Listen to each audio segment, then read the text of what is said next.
you are seeing this, this is a sign that tomorrow morning you are going to receive news related to a manifestation that you have been working on for a long time, okay?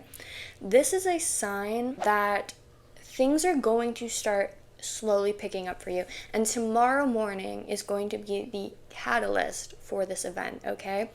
This is going to be the moment where everything clicks for you. This might be a realization for some, realizing what you're meant to do with your path, realizing what you want to do. This could be somebody coming in with an idea that you go, oh my God, yes, that is it. That's the aha moment. This is an aha moment that you are going to receive tomorrow morning, okay? This might even be within a dream that you wake up and you go, oh my gosh, yes, that was a sign, that was divine guidance.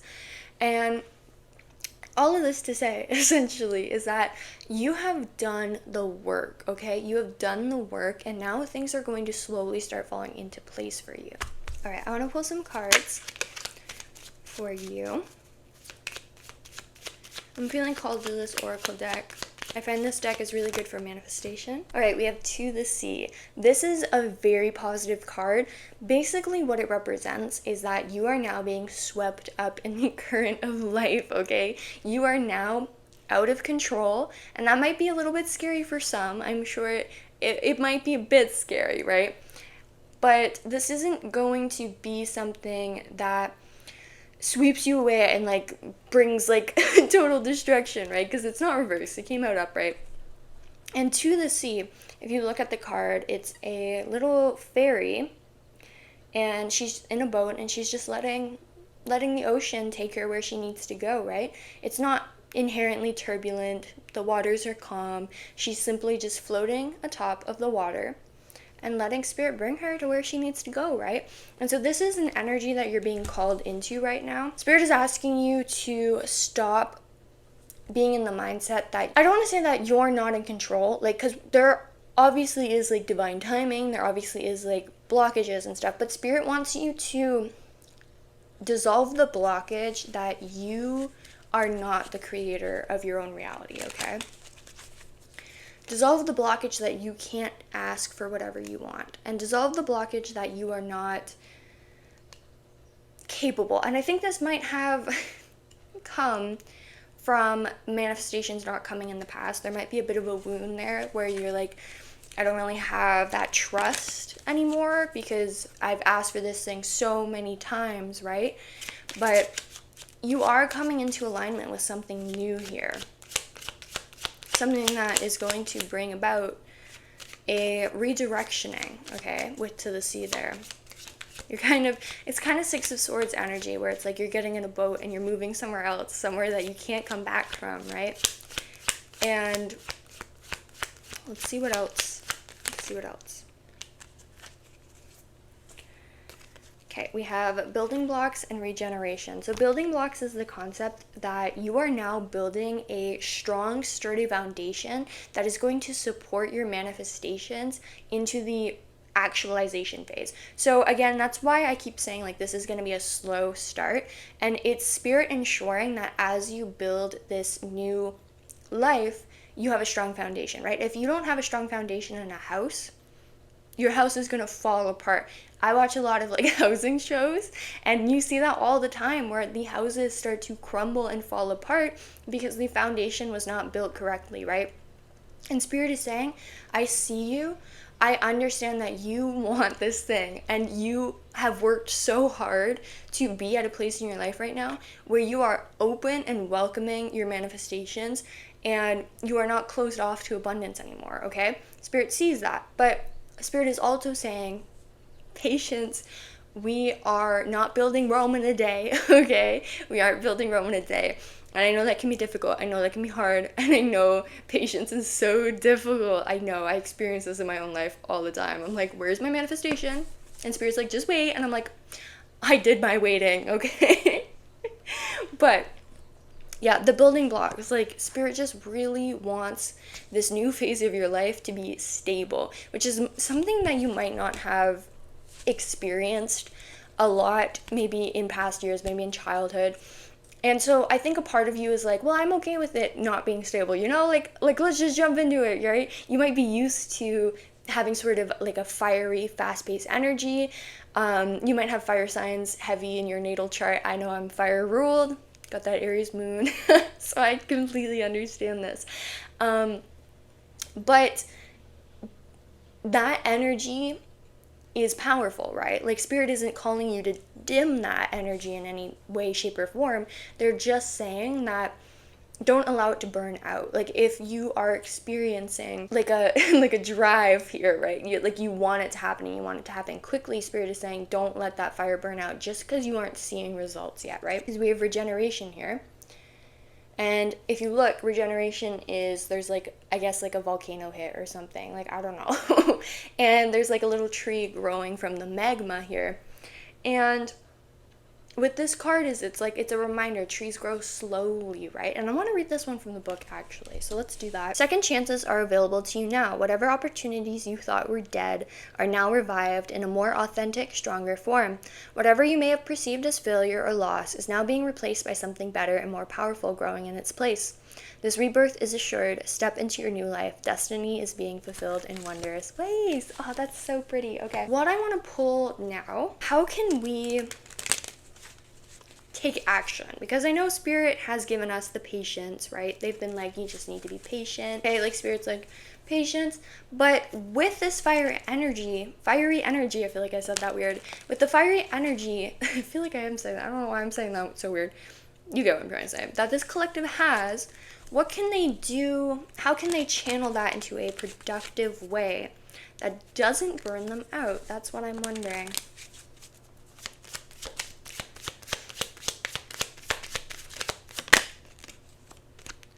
Fork in the road. Okay, so this is decision making. Spirit is asking you that whenever you start feeling fiery energy, like you're not making progress, use that as a sign that it's time to make a decision within your project that you're working on. Whether this be finding a relationship, starting a business, looking for a new career, like anything like that, right? Like, I'm sure you know. This is a sign that when you're feeling that fiery energy, you're feeling that overload, you're feeling that impatience, look at that as a sign that this is a portal to cross over into the next phase, okay? Every time you're feeling stagnant, this is like, okay, what can I change? Okay, what can I do that's gonna really get the ball rolling here, you know? And this can be tiny things, right? This can be tiny things. But for an example, I'm being called to share an example from my own life. Okay, let me think. Let me think about this. But I do experience this a lot. For example, I'm feeling stagnant in, like, let's say my career, okay? Sometimes it's like, okay, what do I need to change? And sometimes it's not even inherently related to the career. It's like, can I do my hair differently? Is there something that my body needs? Do I need to nourish myself more? Do I need to change up my eating habits? Do I need to work out more? Do I need to work out less? Is my body sore? Does it need rest, right? And so anytime you feel stagnant, think what your body needs. Think what does your life need right now, and use that as a portal to the next phase, okay? Because there's going to be phases in your journey where things stall and things move forward, and you're going to have to make decisions to listen to your body when it stalls, or not when it stalls, but when the progress in your journey stalls. Take a step back, listen to your body, and then also when the journey progresses, listen to that, listen to the signs that you're receiving, and make decisions and action oriented, right? This is really a call to balance the divine feminine and masculine, and use those aspects of your life as you step into a more receiving, restful energy, and as you step into a more action-taking energy. As you balance those, think of those not as setbacks, but as portals to the next phase, okay? When we step into receiving energy, that is just a portal for us to get to the next phase, which is action-taking, and then we jump back and forth, right?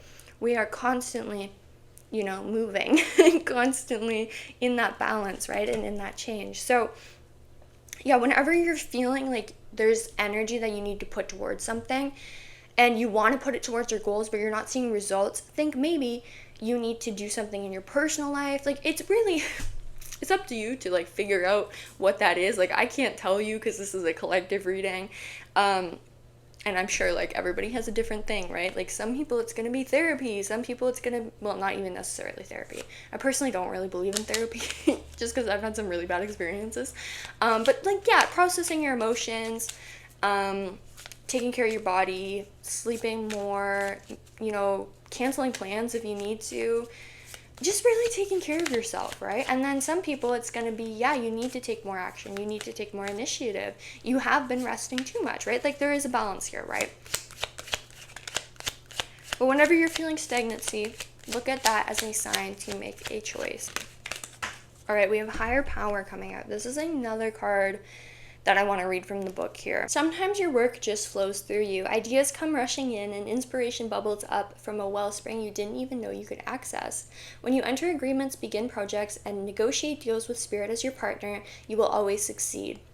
Let your higher power lead. The synchronicities and intuitive nudges you feel will help you see which way you're being pointed, giving you confidence to move forward in the right direction. Don't forget to give credit where it is due. You wouldn't be a success without Spirit's guidance. Humility will serve you well when this symbol appears. And on the bottom here, we have happy, happy. This card I'm feeling called to share because the idea of happy, happy is very much similar to what I was just explaining, where it's like when you need to take breaks, take breaks. Really just listen to yourself, listen to your body, and listen to what you need, because this card is basically an idea that like, just take life as it comes. Don't take it too seriously. It's a call to live more in the human experience again. I feel like when you enter sort of a more spiritual mindset of things, you can kind of lose connection with your human body, right? And I think I saw, like, I don't remember what it was. It might have been like a TikTok or something that was like, spirituality, like, basic, and it's like crystals, yoga, all that stuff, and then like real spirituality is like a coffee and a cigarette. And it's kind of true, because it's like, I feel like there's a level of spirituality when you realize, I'm here to be human, I'm not here to shed that skin, I came here for a reason. I came to choose to live this experience for a reason, right? Because I wanted to be a human being, and I love being a human being. Like, if I'm gonna be honest, I love being a human being. I think it's so much fun. Obviously, there's bad parts, but I'm having a blast. I'm not gonna lie, I'm having a blast, okay? And this is kind of the call here with happy, happy. It's like, remember that you are a human being who is here to have fun, okay? Really, like, don't take things too seriously. Even if things feel serious, like, I fully understand this. This is kind of speaking from, like, the heart space here, things that I've been experiencing in my own life recently is, like, I've realized that it's like, I don't have to take anything too seriously. And I kind of realized as well that, like, I think other people take stuff way too seriously. And it bothers me, because it's like, that conditioned me then to take life too seriously. Why am I so stressed out about my career? Oh, because people think I'm a failure. Oh, because I need a house and houses are so expensive now. Oh, blah, blah, And then I just kind of realized that it was like, at the end of the day, I have myself, right? And it's like, that's the most important thing, obviously within reason. I hope you hear that with your heart and understand the message I'm trying to convey there. But like, I didn't want my work and the things that I do and the things that I put my energy into to come from a place of stress. I wanted it to come from a place of fun and joy and creation and sharing myself and, sharing spirit with the world, right? That's what I wanted it to come from. But before, it was coming from a place of stress. And that's why I had to take a break from this, because I wasn't coming across the way I wanted to come across. And every time I filmed the video, I was like, that was bad, because that wasn't me. That was my stress body, right? That was my stress body coming through. And while it resonated with some people, it wasn't resonating with me. And that was the most important thing for me. And so some of you might resonate with that story. And just like, relax and don't take the journey that you're going on too seriously right now. Really just allow it to be an experience, be a happy experience. Create from a place of joy and not from a place of stress. And if you find that you are creating from a place of stress, take a step back, okay? Because you're not going to progress. You can't force yourself. You can't hate yourself into progression, okay? You're just going to stall yourself further. It's like writer's block. You got to take a step back sometimes, and then the idea comes to you. All right, I'm going to pull a card from this deck. I always drop these cards on the floor though, so it's kind of like I gotta go over here. Okay, we have the Bardo. Okay, so the Bardo represents the liminal. I kind of think of this as like a purgatory of sorts, but I want to read this from the book, okay, to see what the book has to share, because I think the author of this book has some really great like things to share. The Bardo, I'm just gonna hold it up so you can like take a look at it. It is said that the Bardo is a place between this life and the next, a liminal realm through which souls pass. Envisioning this inherently mysterious place creates the potential for us to rise above the concerns of this world and see our relationships through a cosmic and timeless lens. We may receive messages from those who are no longer with us or see visions of lives that we have not yet lived. In the Bardo, there is potential to forgive the unforgivable, to say the unsaid, to see the unseen, to love the unloved, to let go of all things that caused us pain. The Bardo suspends us in its spaciousness for just long enough to open us up to higher wisdom. Its energy does not belong to Earth as we know it, but rather to the cosmic network of which we are a single thread. Spaciousness, grace, forgiveness, and truth. When the veil between this life and the next is thinned, energy is stirred. This allows for remarkable healing and vision. And again, this life and the next doesn't even mean like physical life. Think of metaphorical death as well, right? The Bardo is not to be feared. Take advantage of its energy by recognizing what needs to be resolved. Trust that there is a message for you from beyond. Who is speaking? Go ahead and listen. Okay, I'm gonna leave that there. I feel like that was like a good thing to leave off on. Really think about what was said in that book, what was said in that message, and just kind of really chew on that. I think Spirit is telling me that you will do better to come to your own conclusions on that energy, because that kind of liminal space is going to be a unique experience for everybody living it, right? So just kind of absorb that and think how it relates to the other things that were said in this reading, okay? If you watched this far, don't forget to subscribe and like the video. I love you guys so much. I'll see you in the next one, and goodbye for now.